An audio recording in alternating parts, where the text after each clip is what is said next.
When did you first start working on the doors in London? I remember one of the guys I used to work with used to have a cattle prod. Mate, that's another level, isn't it? A cattle prod. Fabric, you've done turn mills, you've done ministry. I've done ministry of sound, yeah. Did you used to finish your clubs and then go to ministry and party with a load of faces afterwards? From Friday night, I don't think things stopped until Sunday night. Wow, are we talking about this? Yeah, this is fascinating. The moment you left Gladiators, how would you explain Jeff in his 30s? I was lost, man. So how many times have you been to prison in your life?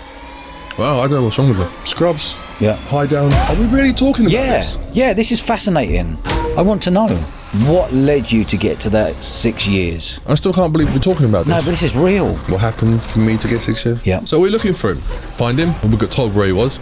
And I can't believe that I'm talking to you about it. No, I can't believe that we're talking about this. I think this is fascinating. Jeff, this is your life.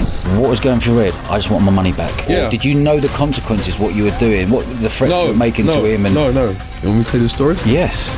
I want to know, Jeff. Okay, there's three of us, yeah?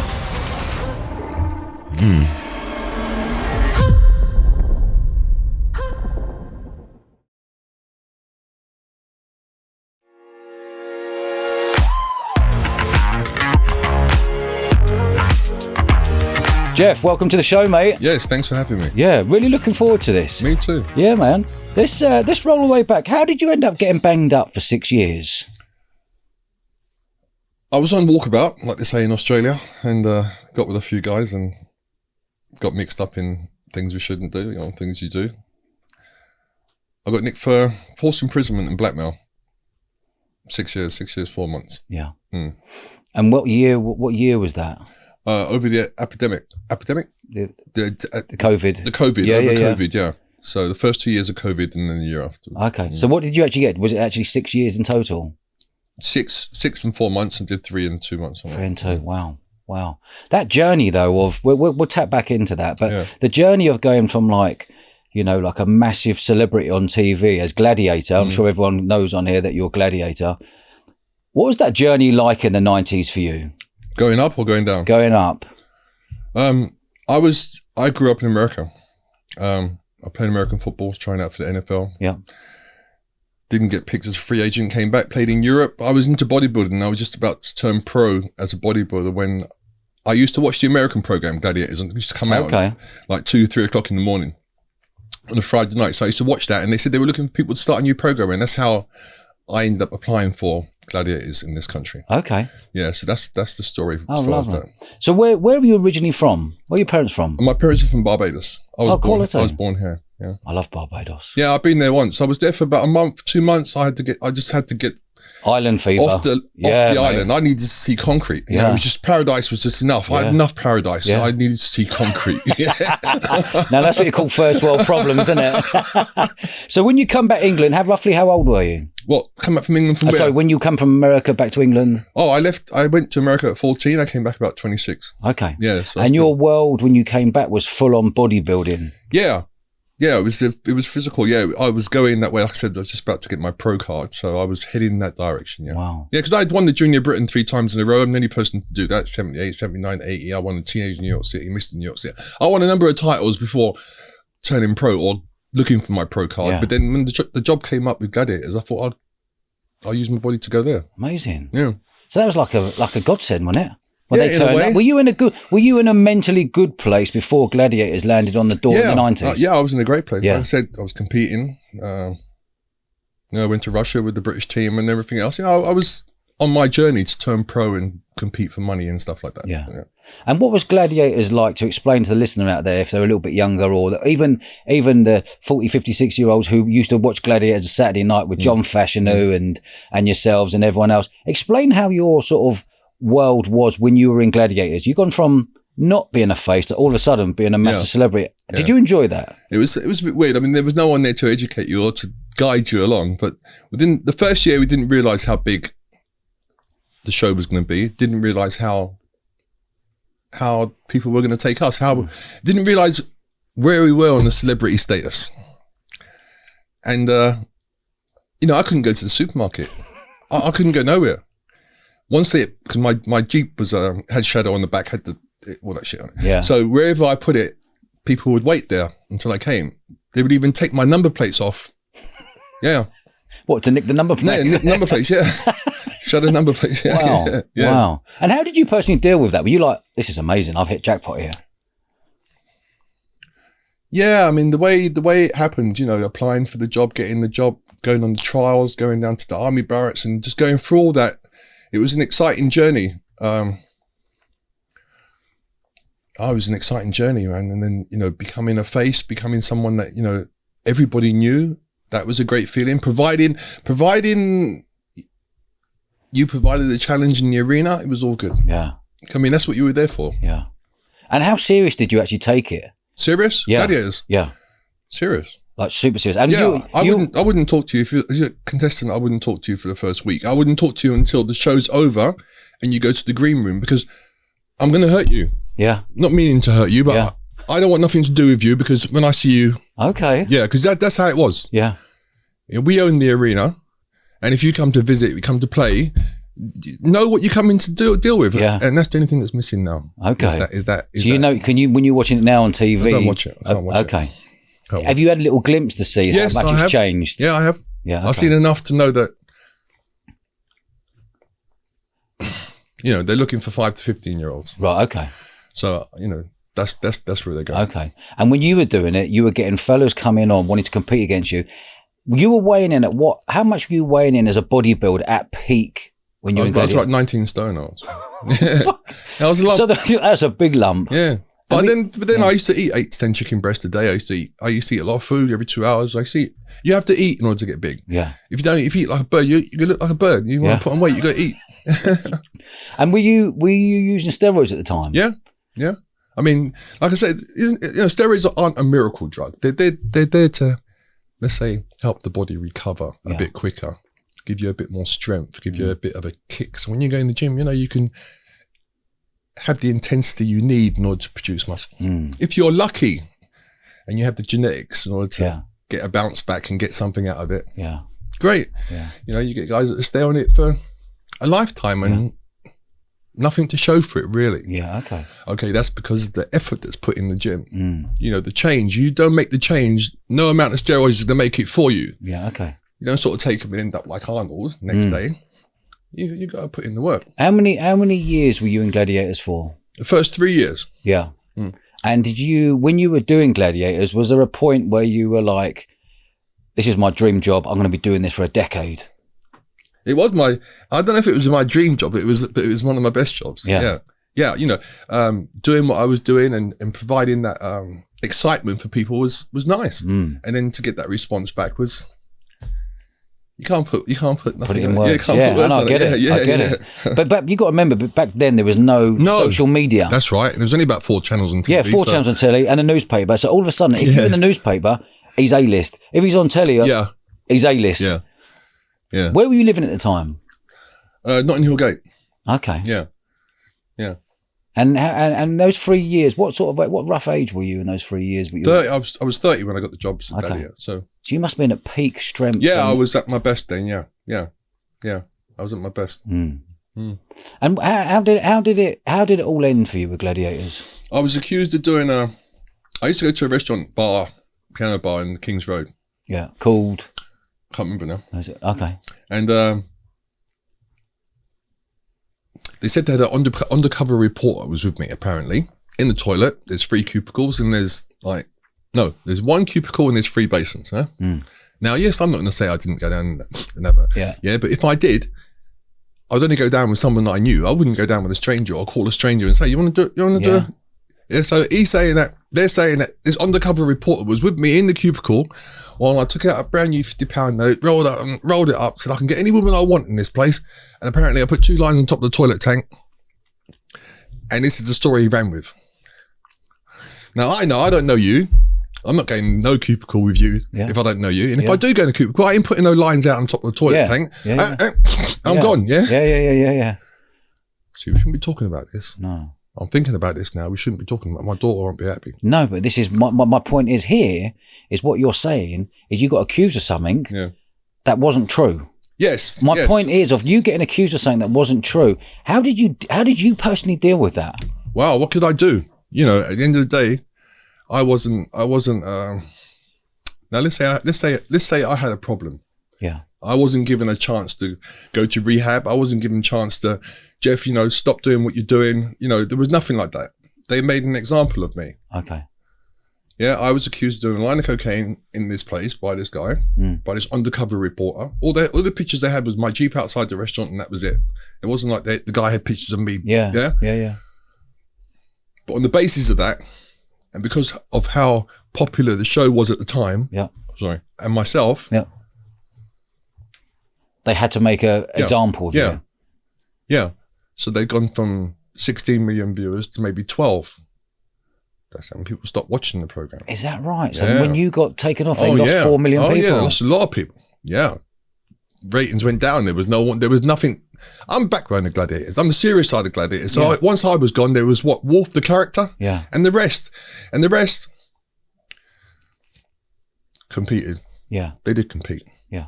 But sometimes when you take things into the arena that you shouldn't take, disrupts your performance. Yeah. Looking bad. Yeah. Looking bad in front of the TV, looking bad in front of the audience, losing the game. You can't take those things with you.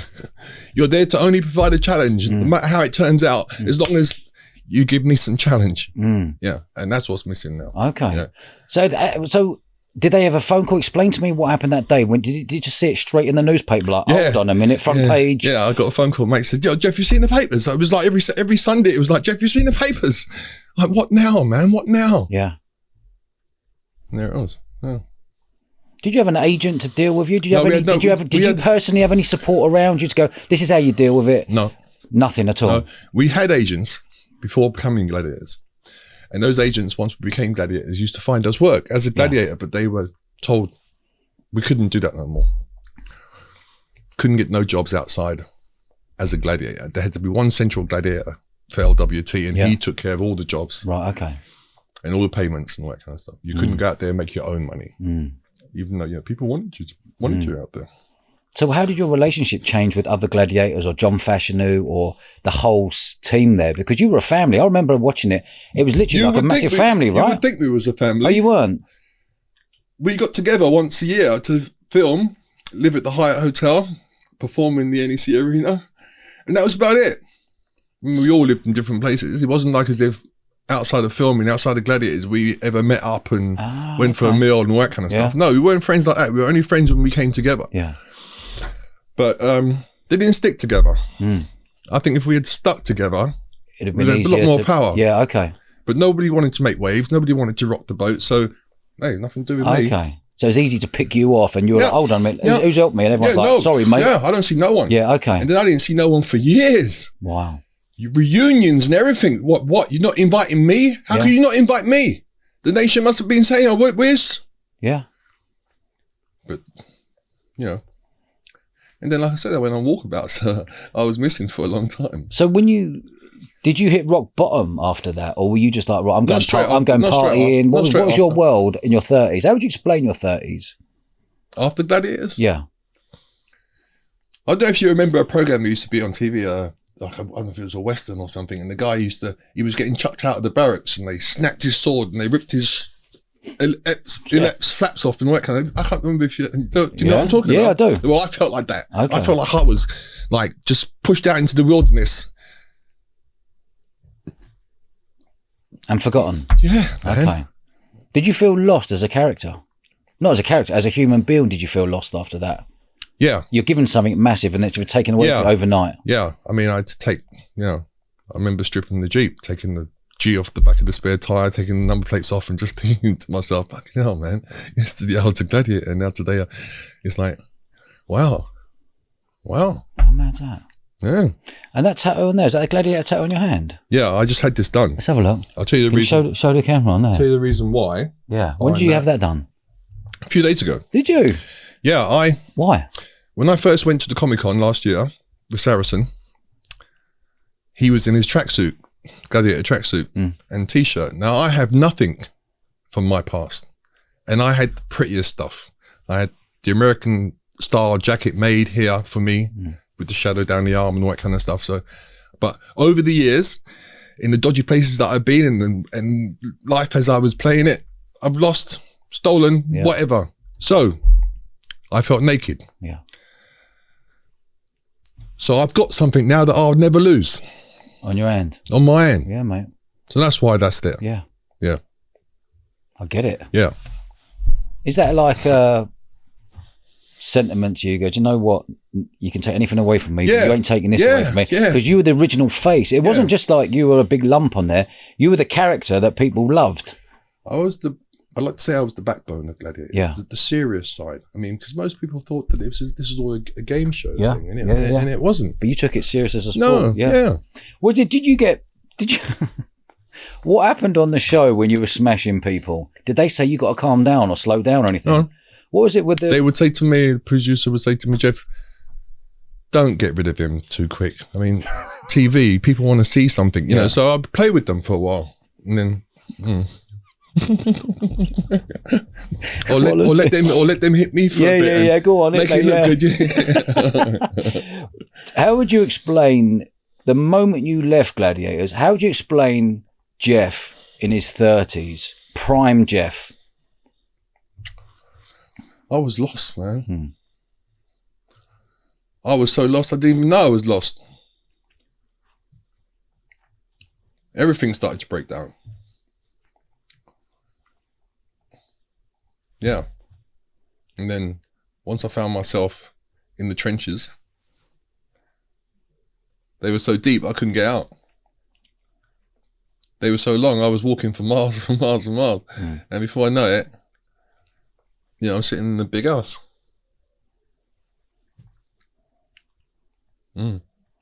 Yeah, so now I'm trying to salvage what I can.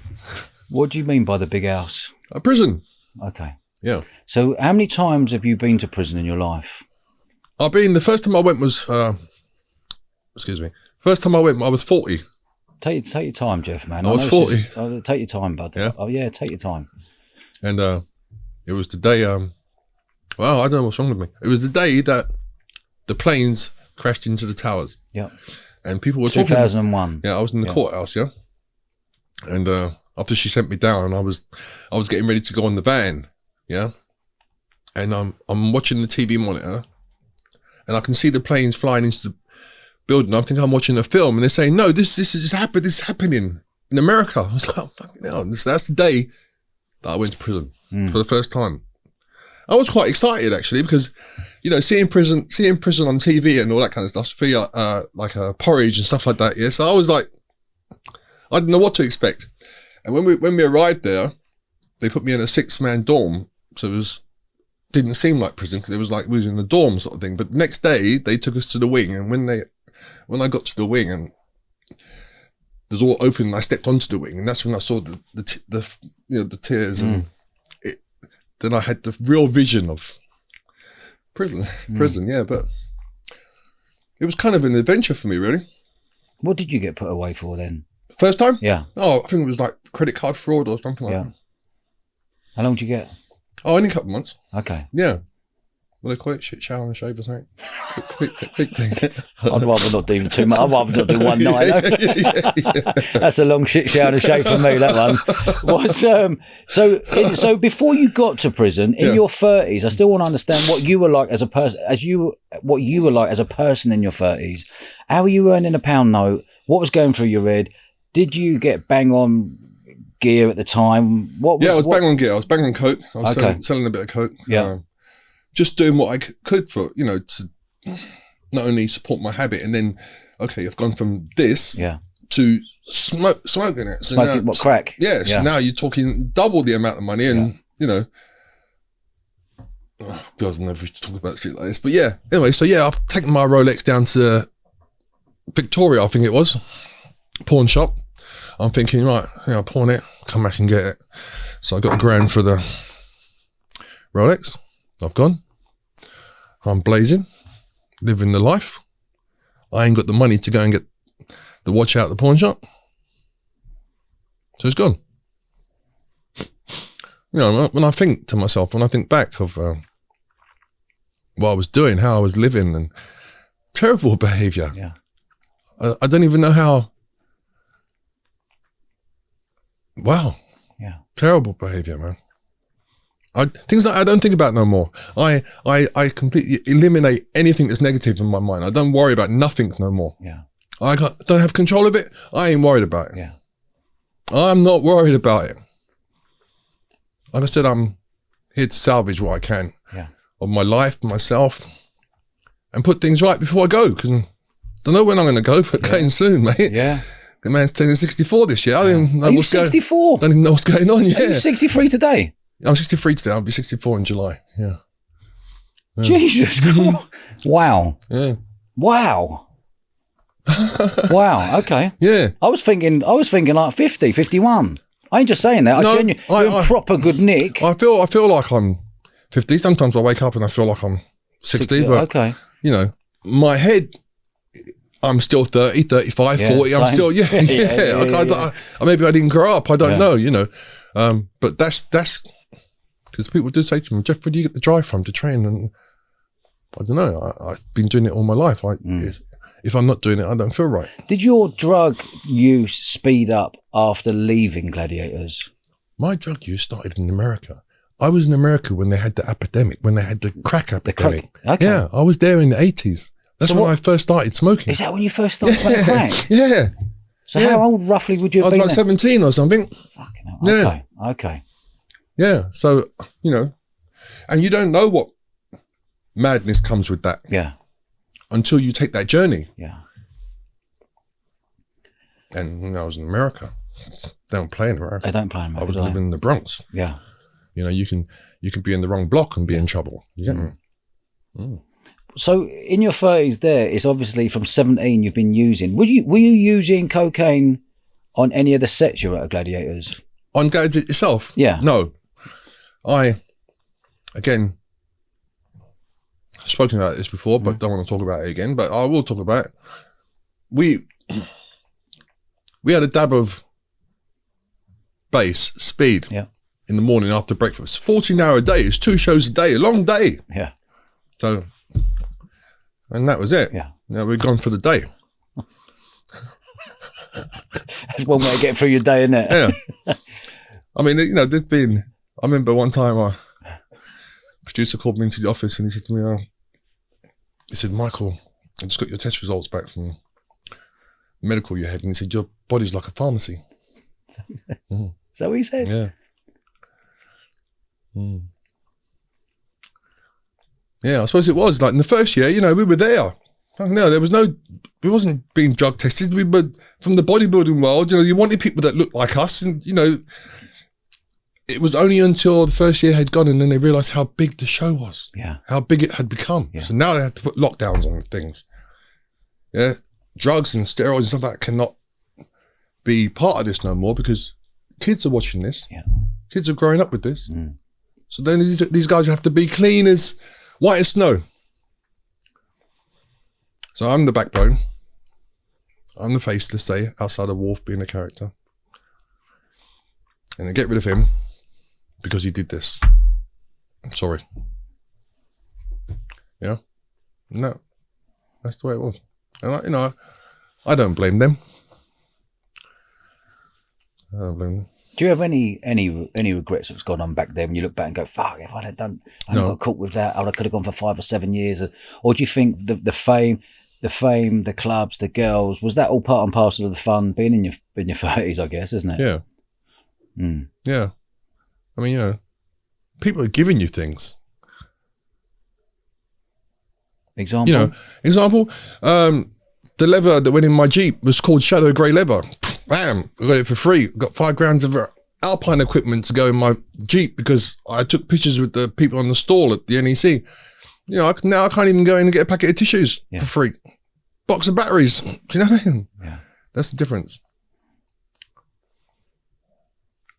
But that was then, and I enjoyed then. Yeah. But how famous were you? Give an example. Could you walk down the street where everyone's like, oh, because listen, you're 6'3", 18 stone. I never walked down the street. I was always in the Jeep or something. So, you know, like I said, I couldn't go to the supermarket with my wife and now I would get mobbed at the supermarket. You know, I would get mobbed. I would get mobbed anywhere where people would see me and say, oh shit, there's Shadow. And that was it. People would just come to me. Yeah. Yeah. It's unreal, isn't it? Yeah, it's unreal. It's unreal. Unreal. Yeah. I want to go back there in your 30s there. You were saying you were bang on using cocaine. What's the difference of going from cocaine to crack? What's that feeling of being on cocaine versus being on crack? There's not much of a difference, really. I mean, you're dealing with the same drug. Yeah. Except one you're smoking, one you're sniffing. The one you're smoking goes so quick that you need that quicker than you need when you're sniffing. Making any sense? Yeah. It does, yeah. So you can get a packet for 50. Yeah. You can get a rock for 50. That rock will go within seconds, and you want another one. I literally, again, I want to give me another one. Give me another one. So you would, at that time, did you know you had an addictive personality, or you didn't care? No, it wasn't a matter of an addictive personality. I just like to get high. Yeah. I don't think I had an addictive personality. I just used to like to get high. Mm. And it's not until certain things come off getting high that you either realize that this is not good for you, yeah, or you continue. And everything just drops away from you. Yeah, it's just the way it is. Mm. Mm. When did you first start working on the doors in London? 90s again. Yeah. Used to. Who's the guy that did Lock Stock? He used to do a rave every month. What are we talking? West London? Yeah, East London, West London. Yeah, okay. But yeah, I used to work in East London, Farringdon Road. I used to work at a club called EC1. Yeah, I know. Garage Club. I know. Yeah. I used to work there. Did a few clubs, to White Club and Water Street, and I've been all over the place. Yeah. Mm. Do you remember? Back in the day, you didn't have to have a badge. No, there was no badge. It was like, he's a big lump, get him on the door. Everyone's going to be scared. What was your style like on the door as a doorman? Were you like a polite, nice doorman? Yes, as you see me now. Want to talk to people rather than smashing people? Yes, as you see me now, that's how I am. Yeah. Yeah, very calm. Well-mannered. Yeah. Like I said, I'm not, I can be, yeah, but I don't like to go like that. Is there ever a point on the doors when you thought, oh my God, this is properly kicks off, I'm not enjoying this? No, I've always enjoyed it. Yeah. I've always enjoyed it. I've never been in any real scraps to say, well, I don't know what's going on here. Mm. Anything with the Chelsea Headhunters? Chelsea Headhunters? No. Nothing at all? No. At no club? No. Why should I? I was just thinking West London. Okay. If you were from West London, South West London, that's where all the Chelsea boys would be. Yeah, no. East London would be all the ICF West Ham boys would be in the 90s. I'm not part of all that scene there. Yeah. So yeah, I'm not part of all that scene. Don't follow football. American football, but not football. I suppose that's the reason. The reason is because I grew up in America. If I was here from the age of 14, I probably would be football supporter. Yeah. Have you ever had a shooter pulled on you before? Shooter? No. Even though I have heard stories of people telling stories that I have had shooters pulled on me. Mm. No, I haven't. No, I used to work on the door in West London with a guy, Bang Bang. What's his name? He's an old villain anyway. Ray Hill. Okay. He worked the doors in West London, didn't he? Yeah, I worked the doors with him when I first started. Good friend of mine. Yeah. I come out of prison. He was doing his podcasting, so I jumped on for him. Yeah. And he told me, when he's telling his stories and that, he might throw in a few lies there, make it a bit exciting and stuff like that. All right, fair enough. But then he told a story about him working with me in a club in West London. And,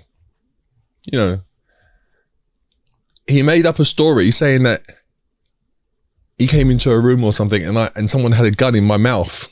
Yeah. Now, I don't mind you making up your stories, but don't involve me in your lies and your, shit like that. Because at the end of the day, it's not a matter of making me look bad. I got 2 kids and I don't want them to be hearing you, talking about shit that never happened. Mm. I can understand if it happened, but don't just talk about just to make things sound good. Yeah. So I stopped talking to him. If I stop talking to you, there must be a reason that you're not hearing from me. If you're constantly looking for me and you don't hear from me, what do you want me to tell you, man? I can't be around you. Don't want to go into that neither. Hmm.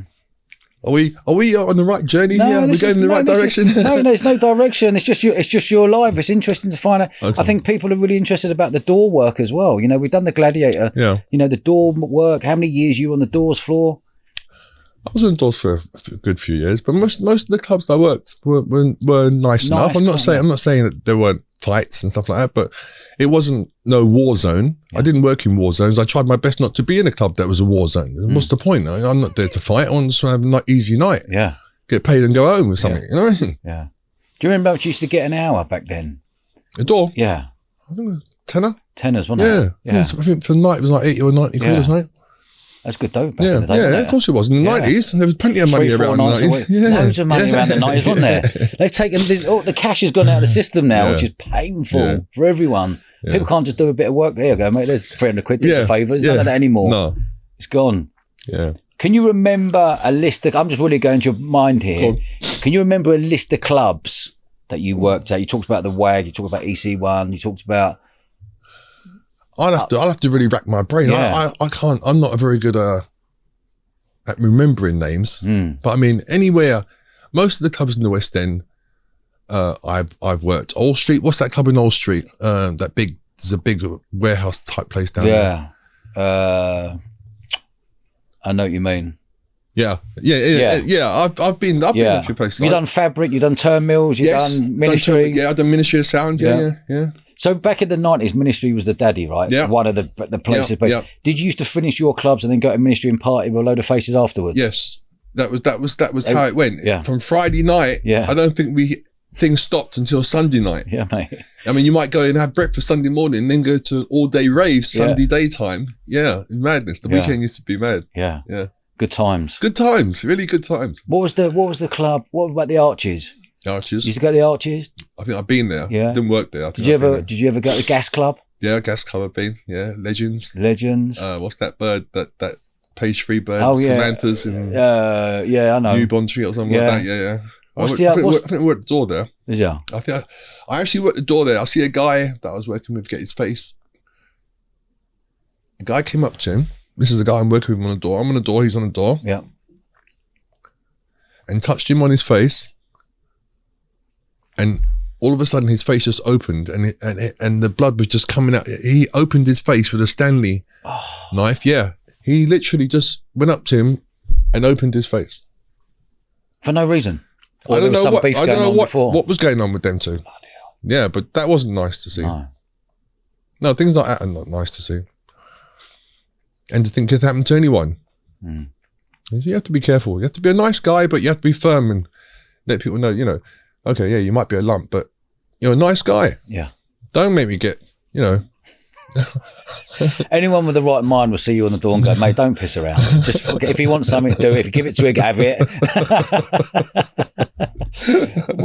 Was there back then a lot of tools, people coming in with tools, whether it was knives or bat or whatever? Did you have to take stuff off people? What was the vibe like then? Yeah, EC1, I remember we used to take those things that the police have that come out.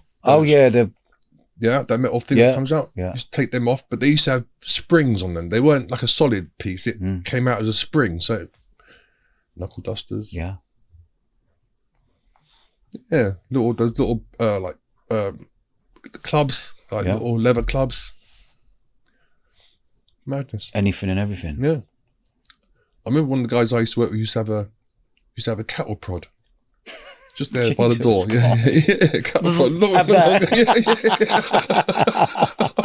Mate, that's another level, isn't it? A cattle prod, Jesus Christ. and then that was good times in the 90s.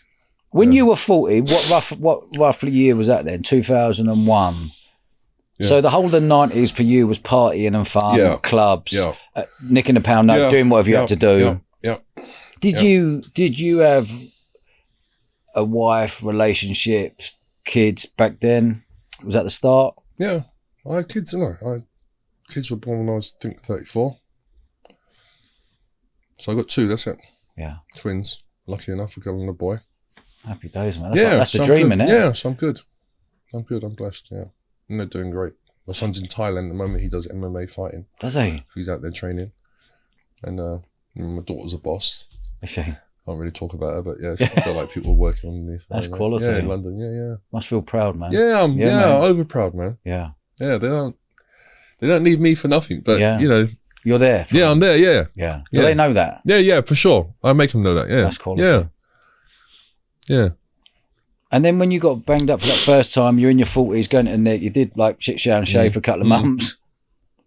When you come out, what was your mindset then? Were you going, I've got to go and find another job? I thought this is easy. I thought if that's the worst, going to... Where did you go? What prison were you at? Scrubs. Okay. Can't say I love the place, but I mean, if that's the worst, I ain't bothered about going there. Okay. So it was like an in, out, in, out, in, out, in, out. The biggest sentence I've got is this last one. Yeah. So how many times you've been in, Nick? A few times. Roughly?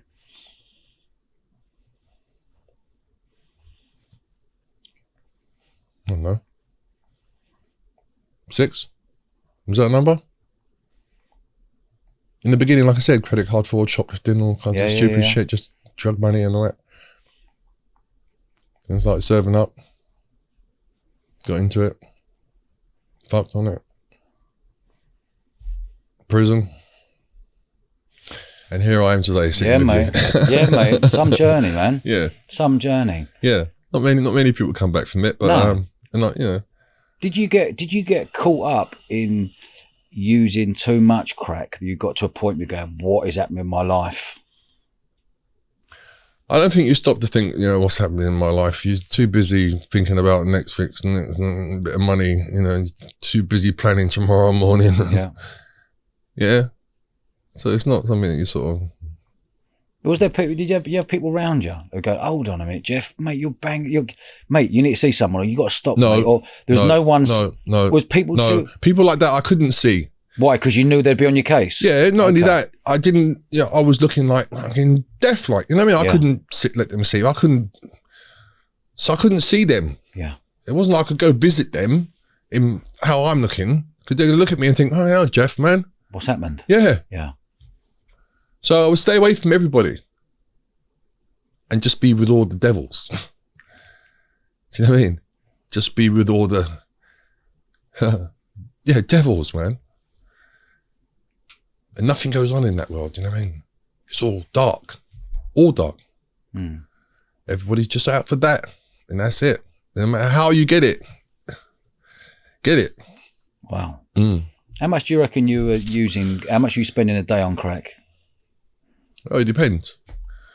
Depends. Couple of £100 a day? No. Depends on how much, you know, you hustled, how much you managed to scrape up in that day. I wasn't living like that, where I was spending hundreds of pounds every day on crack. My God. No. But, you know, you don't have to be spending hundreds of pounds on it. You just have to be spending money on it, period. Yeah. And consistently, and that's it. None of those drugs, though. They're fun in the beginning. Yeah.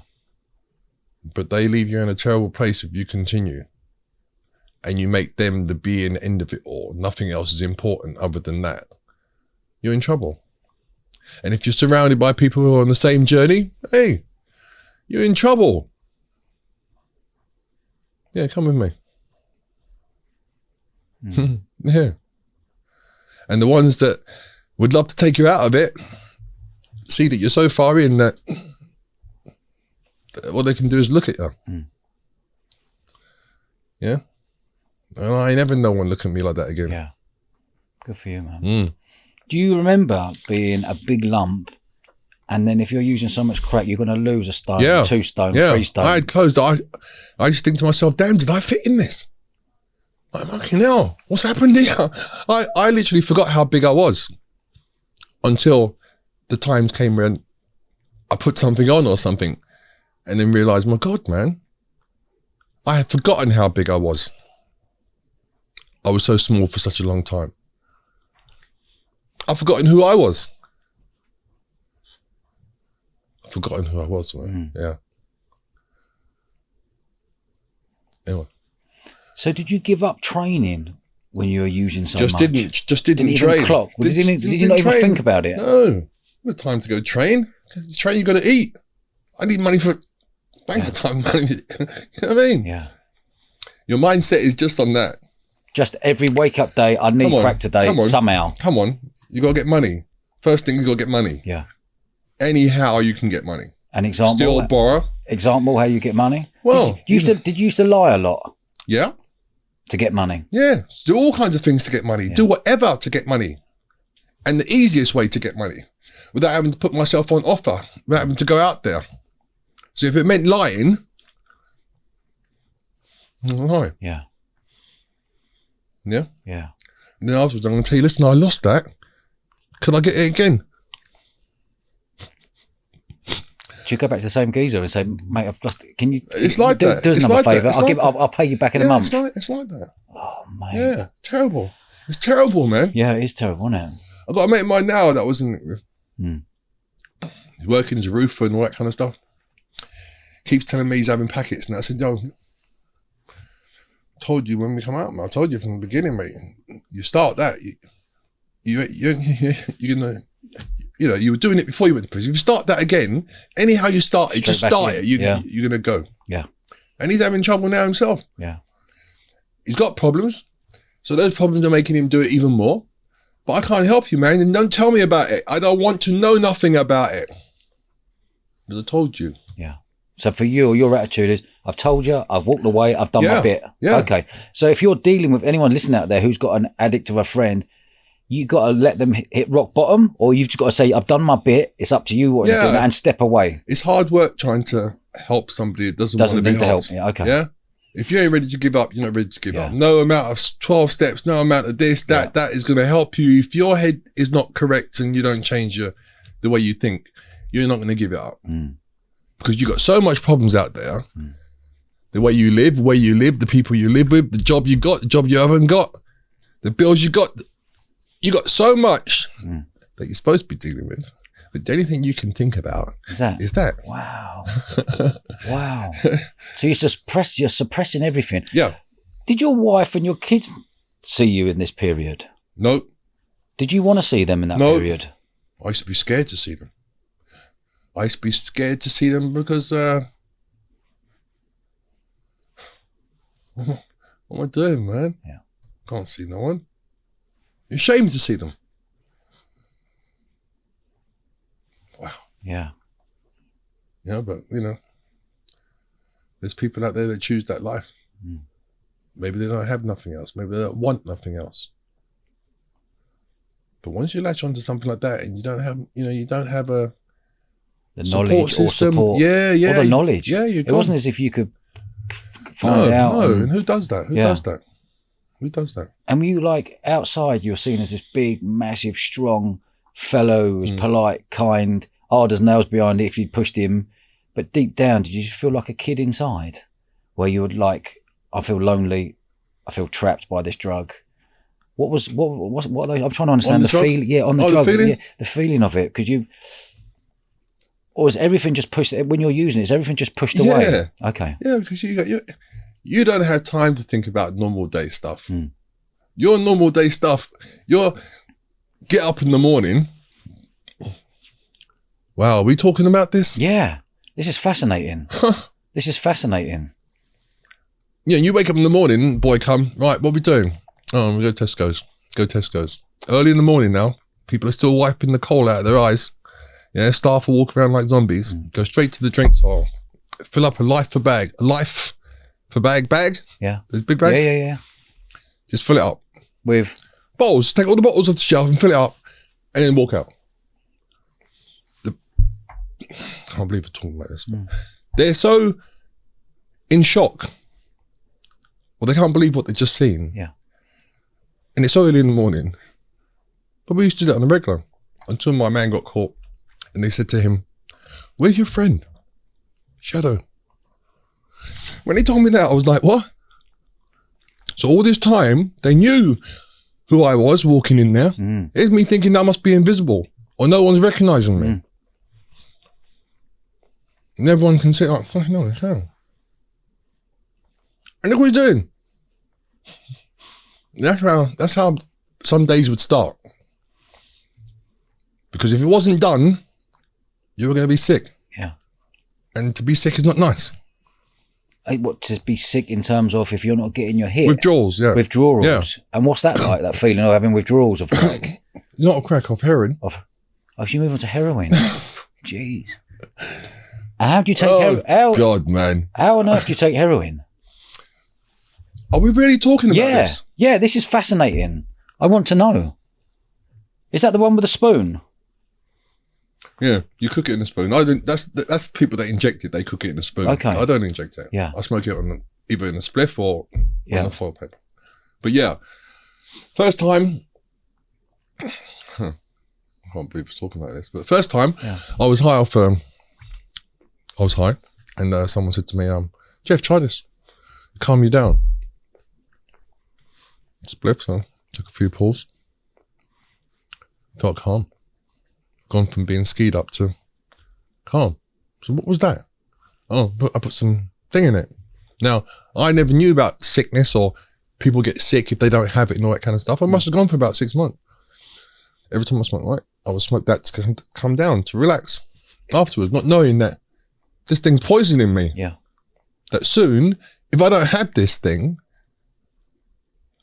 I'm going to be like a kitten that can't get out of the bed. And that's how it is. When you don't have it, you ain't going nowhere. Wow. You can't go nowhere. You got the strength to go nowhere until you have that. And then all of a sudden, brand new. Yeah. Terrible. Terrible. Terrible, man. Isn't it? Terrible. So where was the point with you're 63 now? When was the point when you stopped taking drugs? 5 years ago. 5 years ago. Respect. Yeah, man. Mate. Yeah. To see what you've gone through. 5 years ago, man. Yeah.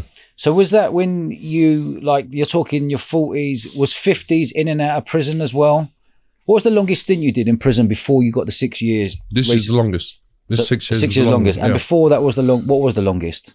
About 3 months. So you're always in and out for just nuisance stuff? Just, You're like, okay, I'm in, out, I'll carry on when I get out. Okay. Yeah, one time I didn't have nowhere to live. I'm inside, I ain't got nowhere to live. I can't get no assistance before I get released. I said to the woman, I said, look, I'm going to be back on Monday. This is a Friday. What do you mean you're back on Monday? You're leaving tomorrow. I said, yeah, but if I go out and I don't get sorted out somewhere to live, I'm coming back on Monday. She goes, it's a bit extreme, innit? I said, miss, have you ever lived on the street? Have you ever had nowhere to live? And that is what, I had to do. Yeah. So I've gone into a supermarket. What, as soon as you got out? Yeah, on a Friday. I got into the supermarket, filled the trolley up, I pushed it out the door. Alarms go off. They come running out, stop me, take me back inside. Now, if the police don't come within 2 hours, they're supposed to let you go. 3 hours passed, police ain't turned up. You're just waiting, going, I want to go. I'm waiting. Wow. Just show us some ID, you can go. I said, I've got no ID. I'm waiting for the police, yeah? So now police come. Detective says to me, he said, you just wanted somewhere to stay, didn't you, Michael? I said, no, why would you say something like that? You think I would want to go back there? I did. Yeah. But that's what he said to me. He knew what I was doing, yeah. Because I could have gone. So you'd prefer to be in nicked than be on the street? Just Yeah. I mean, at that time, I was on the street. When I say on the street, from... I can't believe someone's sofa to another sofa just to get a roof over your head. Yeah. I still can't believe we're talking about this. No, but this is real. This is real, Jeff. Yeah, I hear you. Yeah. This is proper real. Like, I hear you. Yeah. Wow, man. What made you stop? If I could have booked in to Scrubs for 6, I would have booked in. I needed to go. Okay. I was in trouble. It was only a matter of time before my door come off. Okay. But I was in trouble myself, where I can't stop now. I'm in. I'm not only shot in, I'm in as well. I got it like as if I got on tap. Yeah. So I ain't waking up sick. I ain't going without. I've always got. But now I'm in trouble. Yeah. So I had to go. It was a relief. It was a relief that it was 6 as well. I needed proper time. I didn't need no month, 2 months. I needed to go. Yeah.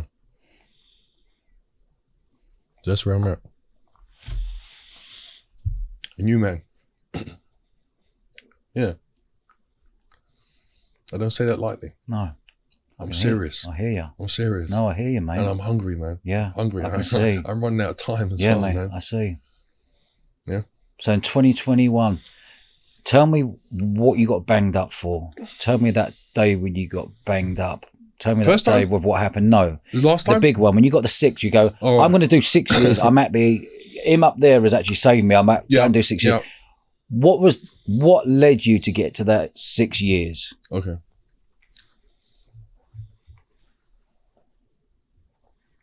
What happened for me to get 6 years? Yeah. Gave someone some food. And he ran off. Food as in gear? Yeah. What sort of gear? Both. Okay. Dark and white. Yeah. Now, you can't expect to run off. Nothing happened to you. Yeah. So we're looking for him. Find him. Well, we got told where he was. He had actually told the police that we took him off the street by knife point. 3 statements he made saying we took him off the street by knife point. The 4th statement he made, he then told the truth. That he was in an apartment, we came there. And we held him until his missus brought the money. And I can't believe that I'm talking to you about it. No, I can't believe that we're talking about this. I think this is fascinating. You might think Jeff, this is your life. Like, you're going, this is my life.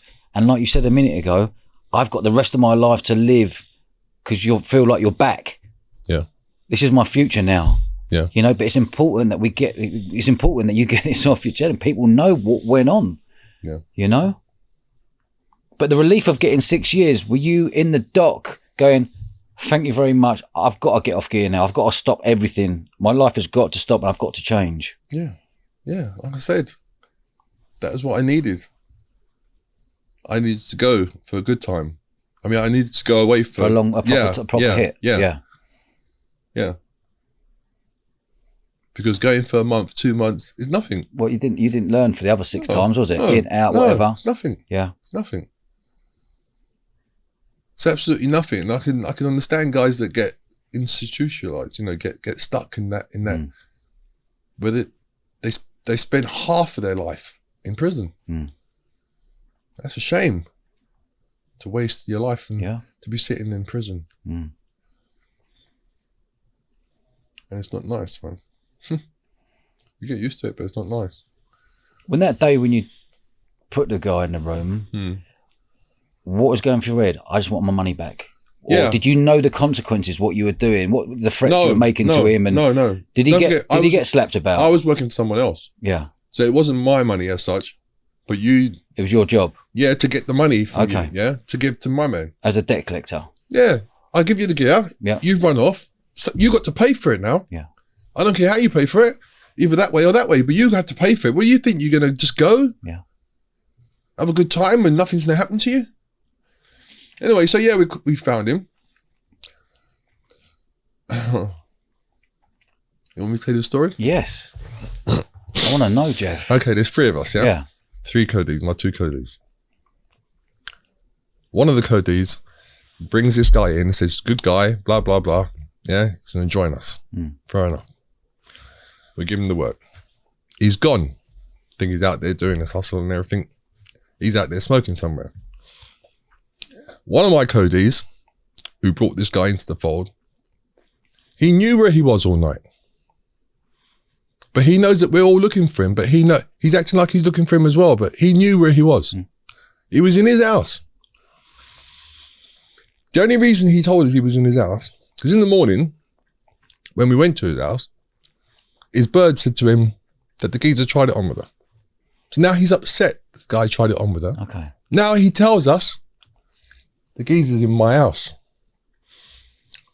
He's been in my house all night. But you know, we're looking for him. Anyway, he takes us to him. He got slapped up. We didn't half kill him or nothing. Yeah. But he had to get a couple of slaps on that. He had no money, he had no gear. So then they phoned his wife. My 2 codees. The one that knew where he was there and the other one. Yeah. To bring the money. But she also called the police. Now I've left them now. They're going to get the money. I've gone because I'm hustling. Right? Yeah. They come to my house afterwards. A couple hours pass, nighttime. I hear shouting outside. don't move, don't move. So I'm thinking, oh, door's going to come off. Now I've been expecting for the door to come off. But it's not for the door, it's not for me doing what I'm doing, it's for what happened in the daytime. Getting hold of that guy, phoning his missus. So now we're looking at kidnapping and forcing, all that kind of stuff. Kidnapping who? We didn't kidnap no one. So we're thinking, or my two codees are thinking, he's not going to turn up at court. Made 3 statements, told lies, made a 4th statement, told the truth. You can't be a credible witness. We don't see him coming to court, but I'm not taking the chance. So I'm pleading guilty to something because I have to plead guilty to something. Yeah. I can't go to court, plead not guilty, get found guilty, like my two codees. Yeah. They got 7 and change. Yeah. Because they thought he wasn't going to come to court. But the police, they found him by his phone, where he was, what area he was in. And they brought him. Judge told the police, go and get him and bring him here. And apparently he put on a sterling performance about what happened to him. That's it. What did he say? I wasn't in the court when he spoke. I just heard that he put on a really good performance. Did you ever see a report of what he said happened that day in that house? Yeah. What was he saying? He was telling stories. Yeah. He made it sound worse than it was. But he was proof that he was still intact. You know what I mean? He didn't really say that we done him over because we never. At the end of the day, it wasn't our money. I ain't gonna kill you for something that ain't mine. I ain't gonna kill you anyway. But I'm saying, in the world that we live on doing that, you can't just walk off with. Pay your debts. You can't walk off with people's girl. Yeah.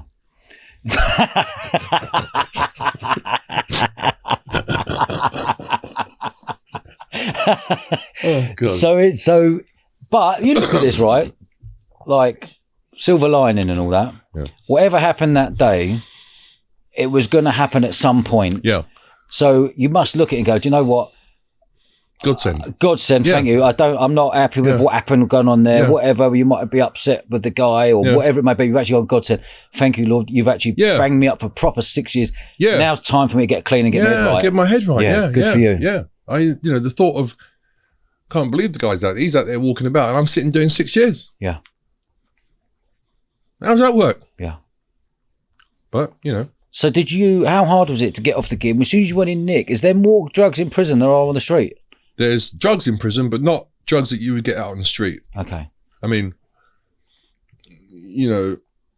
somebody might get some heroin in if they're lucky, some weed in if they're lucky, some hash in if they're lucky, but there's no point in doing Class A drugs in prison. I mean, cocaine or anything like that. There are guys that do, but you climb in the walls. You're in a little 2x2 cell. And, what are you going to do with yourself? Fucking off your face and that. True that. Yeah, but there's drugs in prison, but they smoke different things like spice and that stuff that newspapers, clothing. How would you explain when you're in prison, you've seen someone on spice? What's that like to see? Like Walking Dead. It is it? Yeah, ready to drop. Is that when they're like bent over, like walking around bent over 90 degrees? Or they stop at 90 degrees and just stay there. Yeah.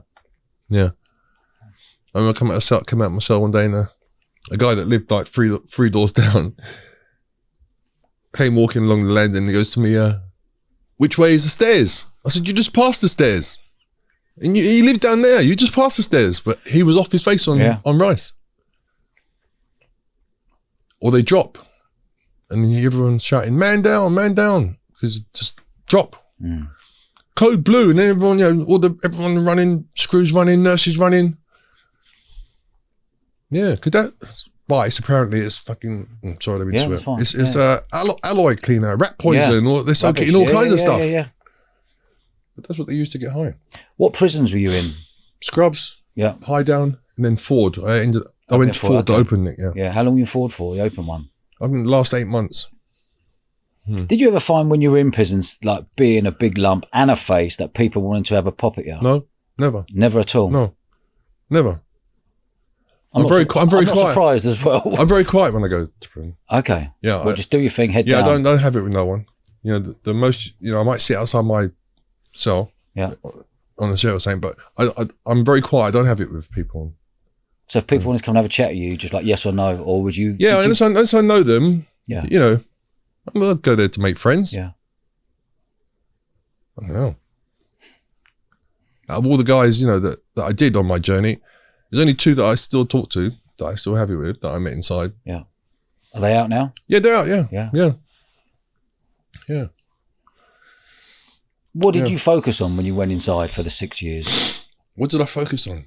Not much, because it was lockdown, wasn't it? So I was just locked down. You were lucky to get a shower every 3 days. I mean, it was just locked down. Food was brought to your door. Of course, obviously. Yeah. So what was the prison? Right, okay. Yeah. Okay. So you were even proper lockdown, right? And moving anywhere? Yeah, no one was going nowhere. 24-hour bang. No gym? Nothing. Forget gym. Like I said, a shower you were lucky to get every 2 to 3 days. It depended on what screw was on. You know, but lockdown was lockdown. Yeah, for everyone. How did you keep in such? Look at you now, like I can't believe you're 63. But yeah, you're in proper good nick. I do. What did you do then on a lockdown to get in such good nick?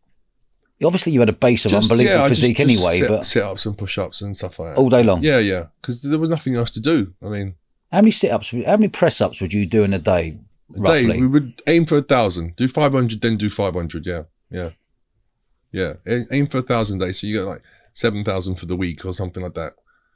Yeah. And did you find by not lifting tin that you could actually go, do you know what? I can build a really good physique just using my own body weight. Oh, sure. Yeah, sure okay. You can. Sure you can. Sure you can. I've seen guys do that. Forget what they call it now, when they just use their body weight and do all that stuff. But yeah, that's all you had. I didn't start training again with weights until I got to high down. And then that was only like twice a week. Once a week, you were able to go to the gym. You know, that's 45 minutes and gym's packed, you know, it's like, but yeah. Have you ever seen a massive, in that 6 years you were there, have you ever seen a massive kickoff anywhere in the prison? I've seen guys get hanged. I mean, I've seen guys hanged. I've seen guy get open up, back of his neck. Yeah, I've seen some mad things in there. Yeah, sure. Yeah. Not things that have bothered me though. No. But I've seen mad things. I remember one time I was a cleaner and a guy came in, a new guy came in, they gave him his number and told him what cell to go to. He went up on the 4th floor. And by the time we got to the 4th floor to clean it and stuff, he was in the shower room, sitting in the shower room, got his bag next to him. He hasn't gone to his cell that he told him to go to. So when we leave him in the shower room, "You all right, mate?" Not saying nothing. We've gone back downstairs on the ground floor now. Now, you know, they got nettings. Yeah. So you can't jump over the balcony. He was on top, on the 4th floor. What he did was he tied his sweat top to the pole, around the pole, and then he tied it around his neck. And he jumped over the balcony to hang himself. But it slipped off his neck and he landed on the springs. And then landed on them springs, like landing on the floor. Yeah. Yeah. So there he was, all sprawled out. Tried to commit first day. Wow. Yeah. How did you see, you've been going to prisons for in on and off 20 years. Have you noticed a big difference in the people in the prisons when you were here on your last 6-year stint? I never really took notice of that kind of thing. No. I never took notice of that kind of thing. Like I said, I'm a very quiet guy when I go to prison. So I don't mix and I don't, only if I know you, I have it with you. But other than that, why do I want to? Yeah. So coming out of Nick, last year, you've been out, 2 years ago, that feeling coming out, were you like a proper new man? What was your mindset like with family, kids, missus, training, looking at it, go, right, I'm 61 when I come out. I've got another 20 plus years. I really want to make the most of these next 20 years. What was going through the mind then? Well, to salvage what I can. Yeah, of myself, get myself back to where I should be. That's about all there was really. I just didn't want to go out like that person that went in. That can't be the end of me. That cannot be how I end. Who I am and what I'm about. No. So I'm hungry to make amends. Yeah, make amends to myself. I get it. I can see in your eyes, man. You feel like you're a new man. Yeah, no, 100%. And I've been here before. Yeah. I'm not saying that I ain't been here before. I ain't stopped before. Been clean many times. Is this the final one though? You ain't going back? Yeah, I'm not going back. No, no, I'm not going back. Good for you, man. No, I'm not going back. Not for that. Yeah. And to think, you know, because when you're in, you don't realise what you're doing. Yeah. But being clean now for 2 years, you must look back and go, 5 years. Is it 5 years? Sorry, 5 years clean, but 2 years out of net. Yeah. Yeah, okay. And the only reason, no, not the only reason, I have no desire to go back to doing that kind of stuff. Mm. But, you know, it's always there in the back of your mind. Yeah. I mean, it's not something that, you know, okay, yeah, I've stopped. Do you think about it daily? No, I don't think about it, but occasionally it might flash up in my head and I think, oh, fuck off. You're having a laugh. Yeah, see you later. Yeah, they even come with me with that. Yeah.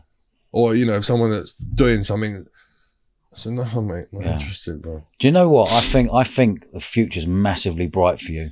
I know you're down here now, you're doing a tour around the UK or planning a tour with a good mate of mine, Mark Smith. Yes, good man. One of the nicest men you'll ever meet, by the way. Properly honourable and a straight talking fella. Yeah, he is. And if he says he's going to do something, he'll do it. No, he's highly organised and bang on the ball. Yeah. So a big shout out to Mark Smith there, but that's the truth. Big shout out to Mark Smith. I think you're doing your gig tonight, yes, which is going to be a packed house. And what I like about it, it's not we're going for 1,000 people. You're going for a tight knit audience to get a nice feel in Poole tonight. Yeah. And then the plan is to get you on tour around the country. Around the country. Because going up and down the coast and all that kind of stuff. I think it'd be amazing. Because there'd be so many people who remember you for back in the day. Yeah. And it's something like this, like to have an honesty call what you've done today is massive. This is a real honesty. You've just laid your cards on the table and gone, there you go, that's me, all warts and all. Yeah. And that's me, hands up. But I've been clean for 5 years. I'm 2 years out of prison. I want a big future ahead of me. So anyone out there listening to this or watching this, get behind Jeff. Get behind the tours and everything you're currently doing. I think I'm just like a mindset. Just I would like to go around the country just helping people, man. Yeah. Yeah. Break the cycle of either drugs, alcohol. You know, I used to work for a drug company, and I used to teach a 4-day course about a part of the brain that nobody really thinks about, that we share with animals and that. And it's part of the brain that reminds you to eat, sleep, shit, whatever, yeah? And if that part of the brain becomes accustomed to something on a regular, it will remind you to do it again. Mm. Like it reminds you to get up in the morning and get dressed and stay warm and that kind of stuff. It will remind you to go and get. Yeah. You know how good it feels. Yeah, mate. Don't worry that you won't have no money. We get some more money later. We're fine. As long as you're clean, as long as you're training and eating well, and you've got good people around you, that's all that matters. That's all that matters. That's all that matters. So I try to surround myself with that. Good people. Yeah, I'm not interested in nothing that's negative. Don't come to me with nothing like that, because I'm not interested. Yeah. Can't help you. Yeah. Jeff, where do people find you? Where? Where can people find you? Where can people see your journey? Because I found this really fascinating. I really have. And I've done 280 odd people and episodes. But your honesty and what you've just spoken about today is going to really resonate with a lot of people. Whether there's people out there who are still using, know there is a way out. Yeah. Or people who don't use to go, wow, that was Gladiator. That's his story. Like, we didn't know that. You know, I think people will really warm to you. I really do. But where can people find you so they can communicate with you or drop you a message? Well, I'm on Instagram. I'm on TikTok. Under official Shadow Gladiator. Oh, you've done official Shadow. Good for you. Yeah. Since I come out, I think I've got up to about 7,000 or something. But you know, I don't post every day. My son keeps on telling me, Dad, you got to talk, you got to post, you got to post. I find it a bit sort of but so I'm slowly learning. Yeah, he's right. He's right, and I can see he's right. He's right, because I was the same as you 4 years ago. I wasn't on all this. I was like, I'll leave it out. They were going, speaking, you got to do this. You got to post on Instagram. I was like, I'll leave it out. But actually, you have to, man, because people buy your personality. And you've got a proper good personality that's going to go to a whole new level when you start doing these tours and stuff. Yeah. And like I was saying to Mark, you know, it doesn't have to always be about gladiators. No. You know, I could talk to people with that. Trying to get off drugs, trying to get alcohol, because I've done that type of work before, and because I've experienced, well, not the alcohol, but I've experienced that journey. Did you used to booze? Booze? No, I don't drink. You never really drink? I might have a Guinness or something. So you were dry, you were doing this all dry sniff, like dry? Yeah. I wasn't like doing that and then having to have, I wasn't like.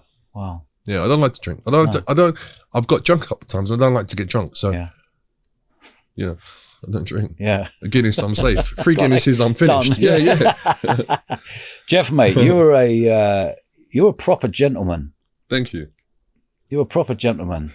I've really warmed you. I've really liked this episode, man. And I wish you all the best. Thank you. And if there's anything I can do to help, you've got my number. Okay. Yeah. Great stuff. Yeah. Great You're a good man. Magic. Nice one. Thank you very much. Cheers, Jeff. I've thoroughly enjoyed that, mate. Good man. Good stuff. Fucking hell. Mate, that was really... Mate, trust me. Amazing. That was amazing. I've got goosebumps. I've got fucking goosebumps. Never really speaks to Mate, I've got goosebumps. Amazing, mate. And I'll tell you what, I ain't just saying that. The only reason I was sort of hesitant is because it was fine. I get it. It's my daughter. Your says to me, daughters and kids. Dad, why do you don't talk about drugs? Don't keep going back there. But this is what happens. Mate. Yeah, you've gone like that. I tried to explain to her. You explained to her in a nice way. Yeah, you may be on other shows and they want to push that out. That's really and truly, that's not here. This is true. This is coming from the heart, from me, and from the way we do things. To go, that was me. And then there's times you'll be like, I don't want. Okay, fuck it. That was me. And this is what happened. The weird thing about this whole podcasting world is you do a because and you get on, you become friends. It's bizarre because you haven't told your whole life because we've probably got another 8 hours to go through it, all the different stories and stuff. But you've gone, I've given my trust in this person.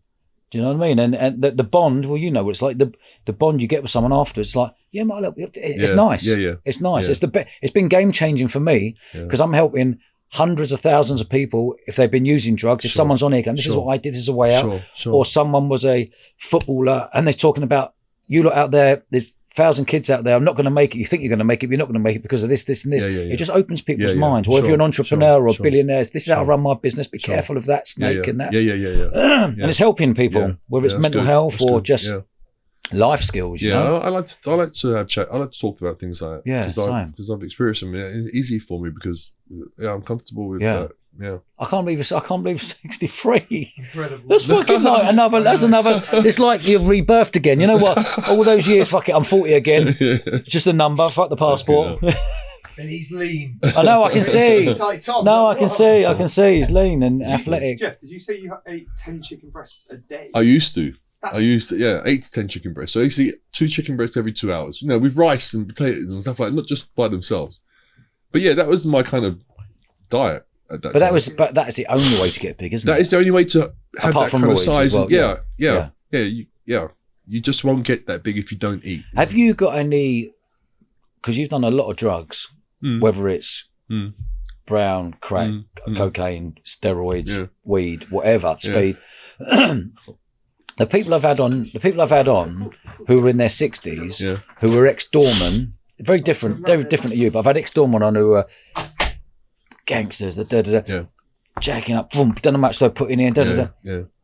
I've seen them really suffer.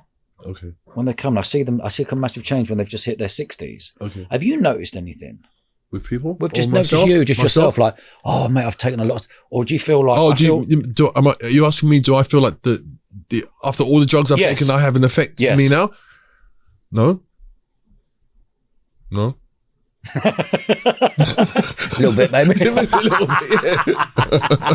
Maybe a little bit. No, but I don't think so. It's affected me. Yeah. No, it's just made me lose a lot of things. Yeah. That's all. Yeah. You've had a lot of time to reflect, haven't you? Yeah, the material things don't matter. All those things can be got again. But myself, losing myself. Yeah. Losing my body, losing my mind. Yeah. Losing my respect for my family and everything. Everyone's sort of wondering, what you doing? Like, just what you doing? Yeah. And I'm not seeing what I'm doing. I'm not seeing it. I'm just in. You're just in it. Yeah. And I can't stop. Yeah. It must be hard though when you've got powers come to you going, mate, what you doing? You're just like, fuck it, I don't want to see you because you'll be on my case. Leave me alone. I'm in the crack house or whatever. They're not going to sit with you if you. And you don't want to sit with them. You want to go because you want to go. You need to go somewhere. Have you ever done the 12 steps? No. No interest. No. Don't need to. No. I believe it's a mindset thing. Yeah. Yes, I have been here, like I said, many times before, where I've stopped, started. What makes you start again? I don't know. It's not like as if something bad happened and I'm all depressed and everything. I think, I'm going to go back to that. Yeah. It just happens. Before you know it, you're on a journey. Yeah. So you got to get your head right. Yeah, mate. because that's the only thing I can say about myself. Grace, you got to get your head right. Yeah. Because my head wasn't right. I'd have come out. I'd have been bang on it again. Yeah. Before you know it, 2 2s. I'm hooked again. Yeah. I'm out there hustling. Yeah. Next thing you know, I get nicked again. I'm back inside again. I can't go back inside again. Yeah. I can't do another 3 years. No, I can't come out fucking nearly 70. Are you mad? Yeah. For what? Yeah. No. Yeah. No. No. Capital N, No. capital O. No, man. Yeah, mate. Like I said, I'm running out of time. Yeah. Yeah, I'm coming to the finish line now, man. Yeah. All I want to do is leave something for the kids then. Yeah. And they don't need nothing from me. But I, as a dad, I just want to say, yo, put that in your pocket. Yeah. Yeah? Like that, yeah. And I'll just go about my business. Yeah. Yeah. I would like to do that. Yeah. But like I said, they don't want for me for nothing. Yeah. But just as a dad, I would like to do that. Yeah. Amazing. Yeah, that's all. That's amazing, man. That's all I want to do. Yeah. Amazing, man. Jeff, this has been fucking, I promise you, this is fucking brilliant. Well, yeah. It's brilliant, mate. And yeah. And I ain't just saying it. No, because this is proper. Because I'm sitting there thinking to myself, you think like all we did was talk about that, mate, and mate, Mark, that was fucking really powerful. It's emotional. Yeah, it's emotional. Yeah, he nearly had me crying at one point. I must say, yeah. And sweating. Yeah, I was going to say, mate, you're fucking like you just come out of the swimming pool at one point. Did you see it? Yeah. You had the aircon on. Did you? I thought I that. was sweating as well. No, but at one point I was like, my God, he's properly sweating. I was sweating as well, mate. I got the aircon on, don't worry. No, it was brilliant. Mate, that wasn't Nice. just brilliant. It was powerful. Yeah. Nice. I think my only sort of is the fact that we're talking about all that, you know. But if you're saying, you know, but had to be done. It's fucking Yeah. real. Yeah. You could have gone. No. If you could have gone. Oh, I don't want to speak about that. Those lot watching it go, what's he hiding? Yeah. What's Come he on. hiding? Yeah. Oh, fucking come on, mate. Yeah, You're yeah. 63. Just say it is. say it. Yeah. Everyone watching that will go, wow.